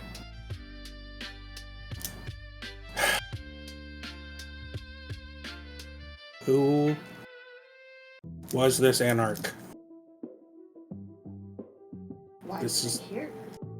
This is what we have to know. If Above you, all else, if you want, I can start digging on that. we're gonna we're gonna need to know. If we survive what's this little meeting we're gonna have, I can start digging on that. I'll let you know if I find anything. And this is absolutely not some dumpy little venture that's open in the back of a warehouse or anything. This was, you saw how we arrived, the structure to bring us from the hotel down to close to the waterfront. There's some big backers behind this. This And and it's not only ended with one of ours dead, but 2 mortals as well. putting all of you on leashes next time, I swear to God. Did Lacey know about the 2 You- mortals? You locked me out. You pushed me out the door and shut the door. You were supposed to figure this out. Did We were any of you find anything on Tristan? We- Any idea with the symbols and what was going on there? We got a little distracted. Because for some reason, the trash picks up at fucking midnight. Trash is always around. If right on. Putting on each other isn't gonna help. all that driver had to do was look away. Why did he have to look at me? Right on cue, there is a golf cart moving down the path, emptying the trash receptacle. Ryan just points, gestures wildly like this. Always. I'm definitely tightening my. I'm definitely making sure my tightening mask is up fully. Definitely no mistake this time. I walk up to Elias and cup his face in my hands and look at him closely in the eye. The first sacrifice was a magic man.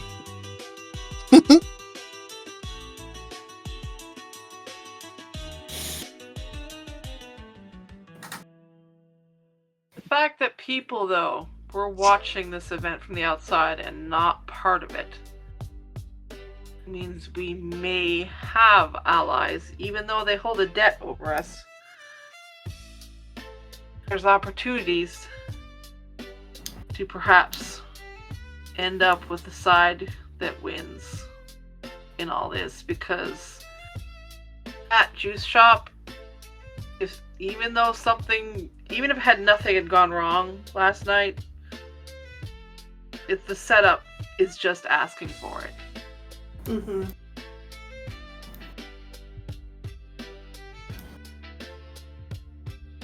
Definitely. They did super. They did Honestly, I hate that it's close to my home. That's what you get for living in the city proper. You can always stay in mine for a bit if you need to. I'll clean up the place for you if you need it. Isn't the sheriff a magic man? Wonder why he didn't die first. That's right. Yeah, was the sheriff there?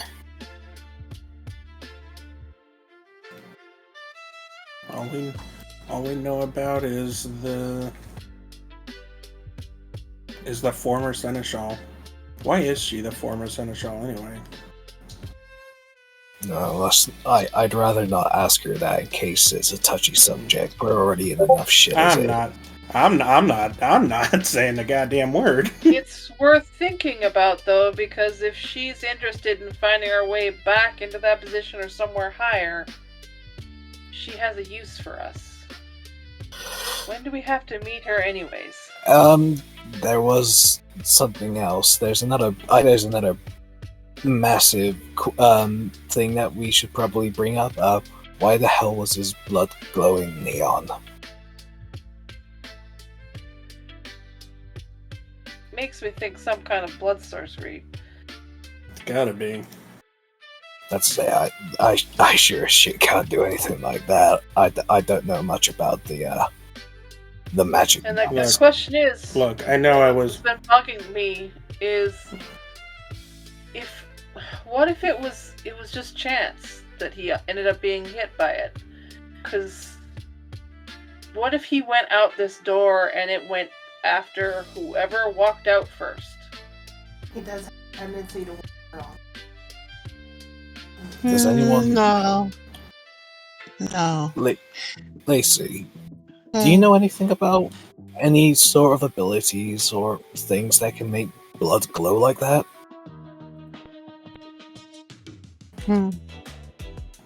If only you had access to a Tremere. Mm-hmm. That was my point. She just kind of shakes her head. Again, Sheriff, Primogen, Magic Man, just like Tristan, Magic Man. You don't think he's going to be worried that they've lost one? That's kind of sad if he doesn't care. Yeah. That is a good point. Maybe that Probably is.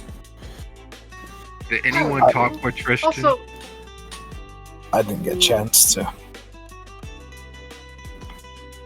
Ryan did briefly before they went to the room, but more. No, I mean, from here- I mean in general, because here's the question: did anyone talk with Tristan to find out who his actual sire is, or was, and as the case may be in this moment? Ryan would have. She Really? wants to social climb. She wants to know who's who. So she would know it was Marceline. Really? And who's Marceline? Well, are you going to share with your coterie the weight of that? So there's a chance we have a larger problem, guys. Oh, just like this night can't get any worse. Go on then.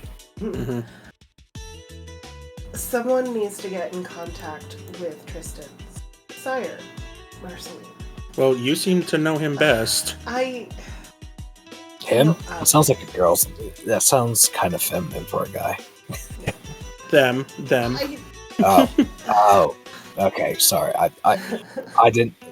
My apologies. I didn't know. I definitely could try, but Ellie, as our own Primogen's child, perhaps you would have better access, and maybe name drop mommy here and there if you need to get a little closer. I mean, you do love a good mystery.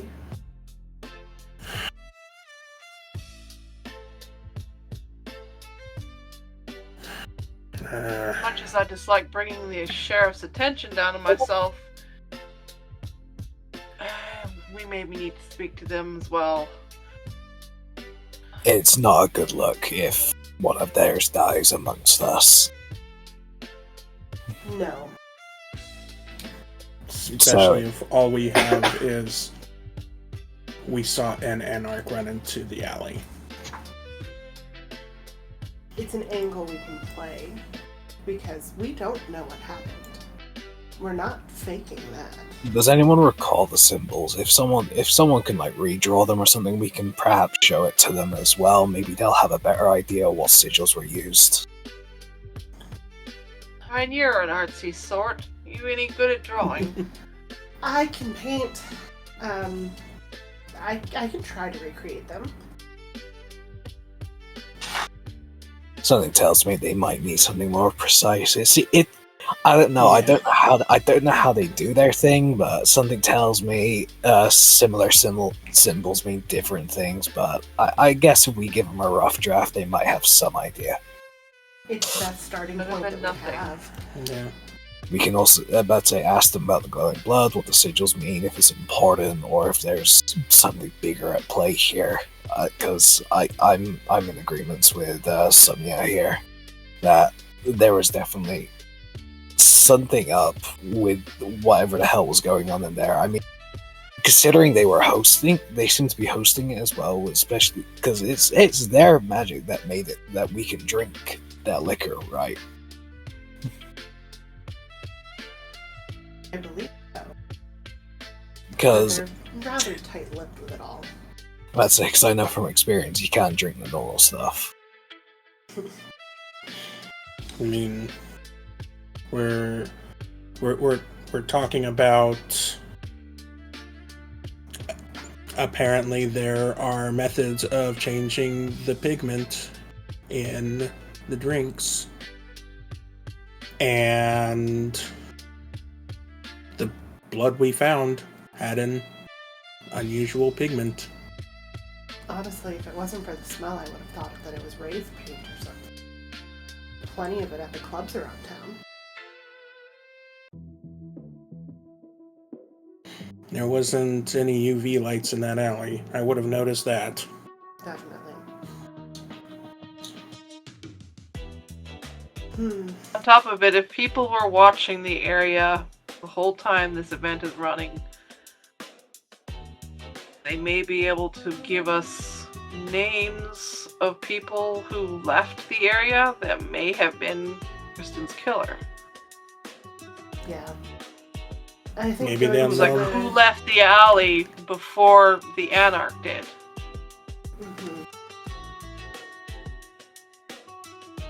After say- this meeting, we should definitely go to the sheriff, because the sooner we get on this, the sooner we can get ahead of anyone else who might be trying to lay their own trail. That's true. Elias, Yes. Rick, Mhm. both of your cell phones chime and chirp in that annoying.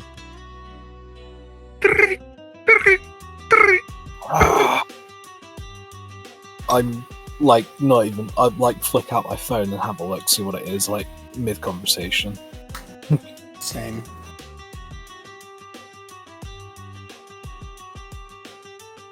Your meeting. Please arrive at this diner and there's an address. That's it. That's all. And even say Alright. from whom. The And address only- The coterie, we go together. Only the two of us got this message. You're the only two that keep cell phones on you. Mm. Let's check together. It looks like we got an address to go to. Doesn't say from who, but if they know about us and the meeting, then I guess we can make the logical leap of who it is. Yep. Yep. Yes, Now. yes and no. The address that's given, the location where you all are being directed to, is 900 North Federal Highway, number 101. It's Zuka, Miami. That's right next to the Del Plata Bakery.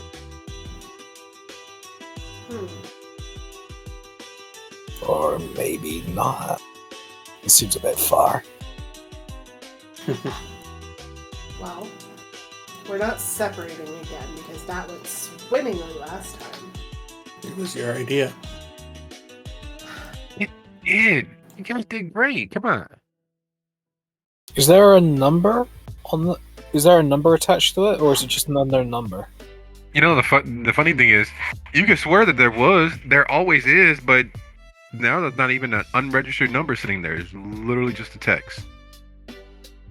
As if the The text came from your...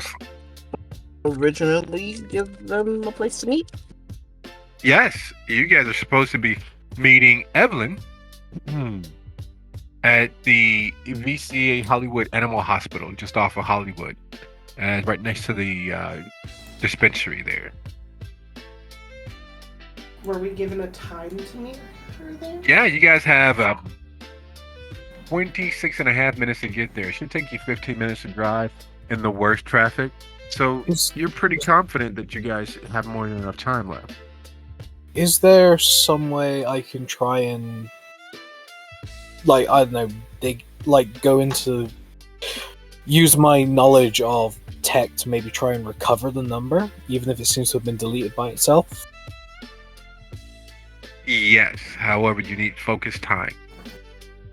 Everything's Well, doable by let's time. get to a vehicle, and while your ass is sitting down, you can worry about that.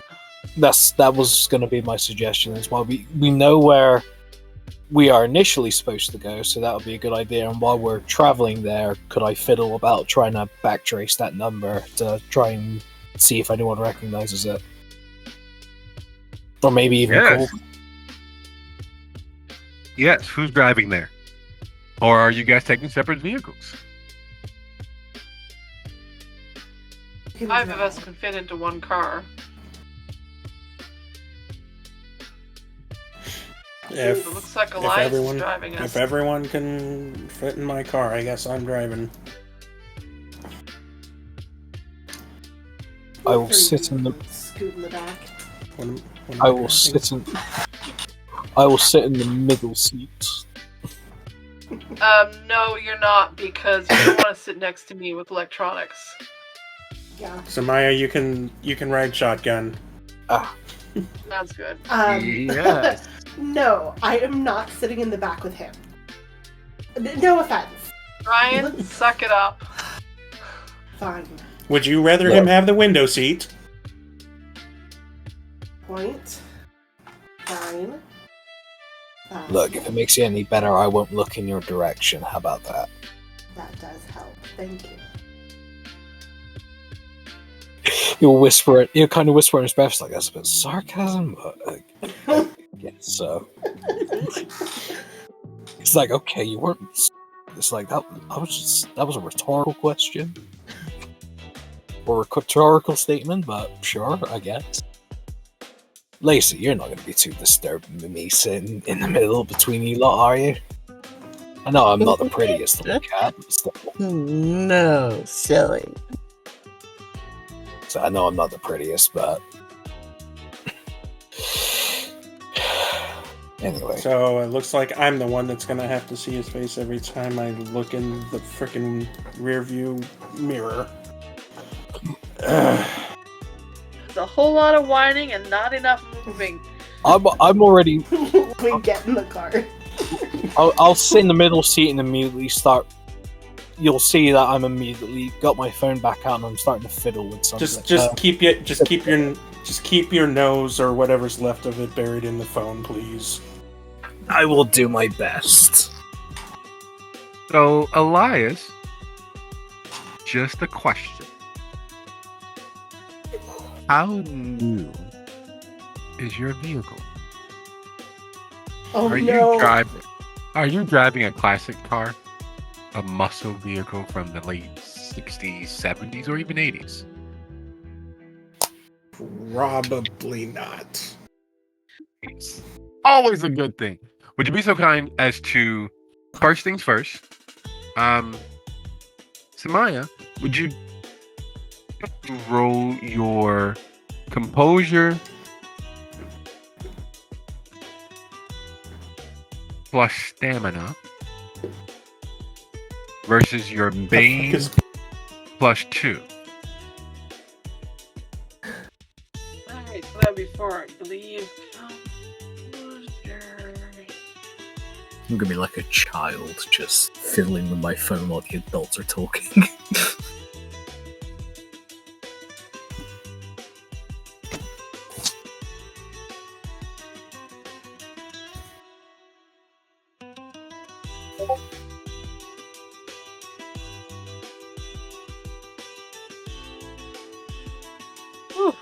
Oh, look at you.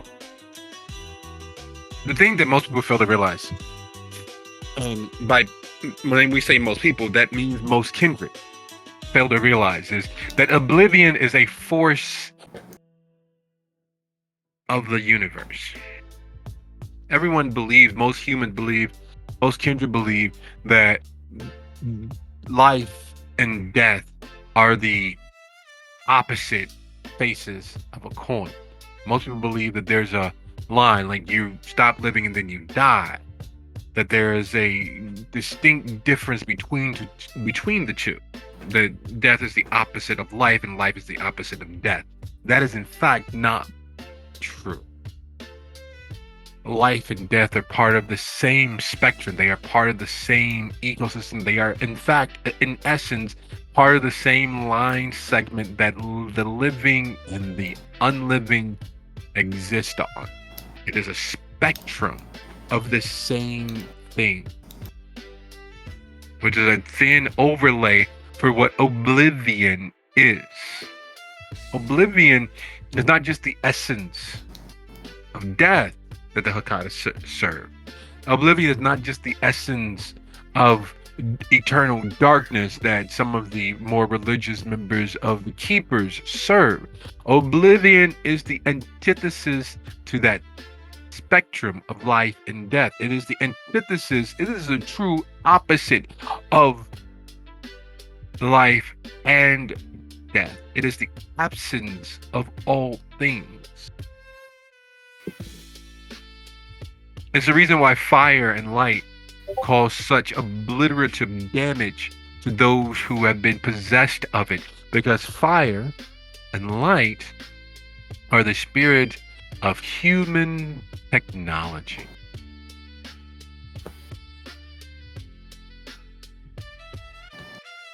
All of that to say,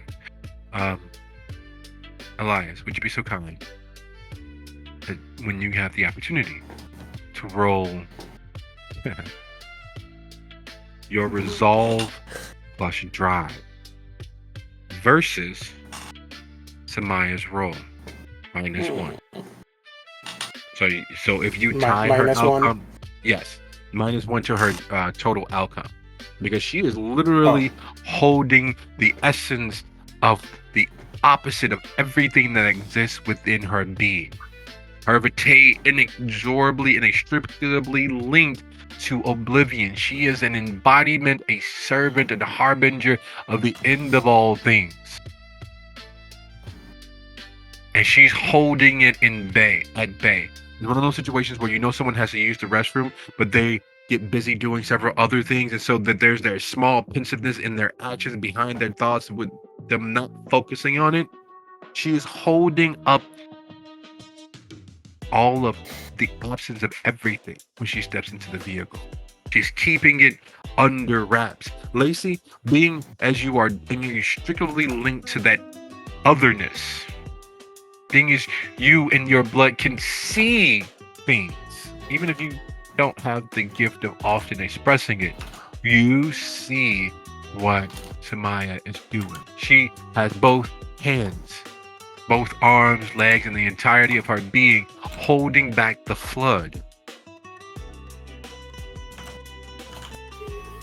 Ryan, Yes. why can't people have simple standard etiquette? If you're going to sit in the passenger seat, the first thing you're supposed to do is put on a soundtrack. You're supposed to plug in your phone or your speaker or whatever you have into the aux cord so that you can play tunes for everyone. And if you can't do that, you're supposed to find something on the radio, on XM, that keeps everyone entertained, that aids conversation, that aids the passage of time. Instead, Samaya is sitting there like a bump on the log. She's not even fidgeting. At least if she was fidgeting, playing with the mirrors or tapping on a beat, there'd be something interesting there.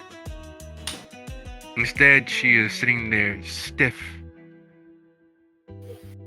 She's not fostering conversation. She's not being a good wing person, because that's also part of the job for the navigator. Whoever's sitting in shotgun is supposed to keep the conversations going, keep everybody interested, and she's not doing that. And to add insult to injury, you all being here in this moment together, the hazard lights keep going on. The radio keeps changing channels, going off and on.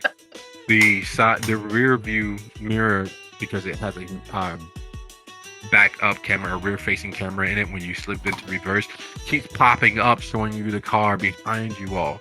The automatic door locks every few feet are clicking on, clicking off, clicking on, clicking off, clicking on, clicking off, clicking on, clicking off.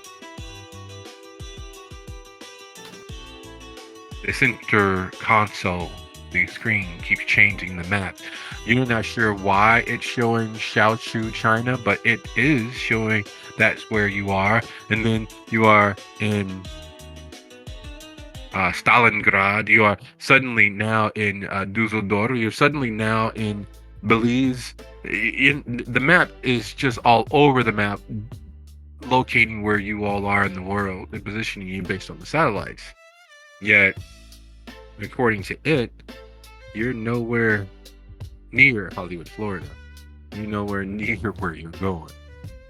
And somehow, through all of that, through all of the havoc wreaked, Elias holds firm, gritting his teeth, guiding himself and you all towards your destination, not by GPS.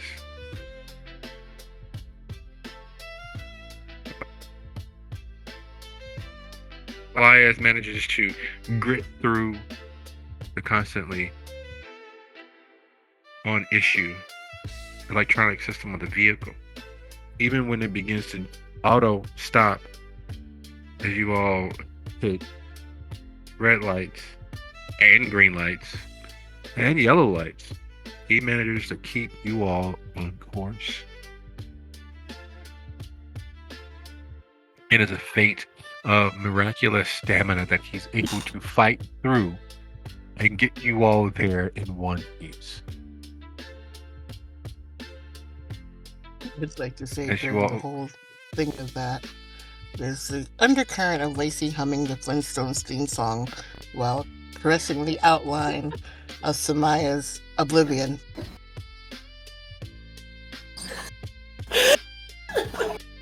Next time, we are taking my car. Can we just wrap you in tinfoil or something?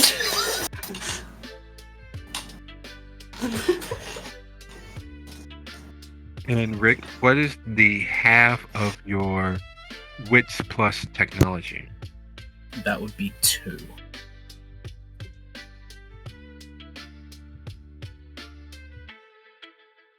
You are attempting to track a butterfly's whisper through a thunderstorm. You are attempting to capture an errant thought floating out of your head. You're attempting to swim through ice. And it's enervating and aggravating because of what you do for your nightly bread. The persons, because there's clearly got to be more than one behind this, who are laid and overlaid whatever code is operating your cell phone to evade your attempts. It's frustrating. Oh, come on. Yeah, come on. He's just muttering to himself, like, as the driver goes, God damn it, come on.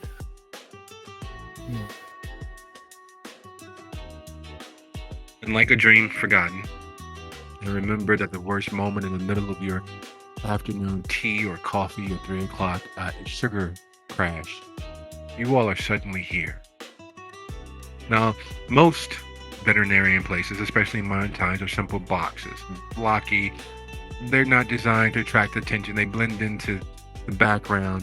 They're usually brown or beige or some other color that allows them to not stand out. This one is completely different. It looks like you're at a 2-story business park. It's huge windows. There are a couple of bays to pull vehicles into. The parking lot is not only paved, but the lawns are neatly manicured. There's a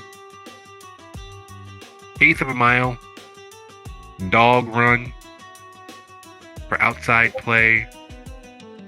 There's several signs that the place is designed to be welcoming and open for both animals and the bipedal versions of those animals, humans. As you all arrive to a place that is strangely antithetical to what it should be, It feels as if someone is in the background playing dun dun dun. You arrived. You survived. There were deaths aplenty to get you here, but you survived. Question beggars, can you do something with it? Can you do something with your second, third, fourth leash on this existence? Do you have a plan of attack of going in? How are you going to broach the subject? You all talked about your evening last night. You shared information and intelligence. There's no plan for moving forward. There's no plan for dealing with the former Seneschal.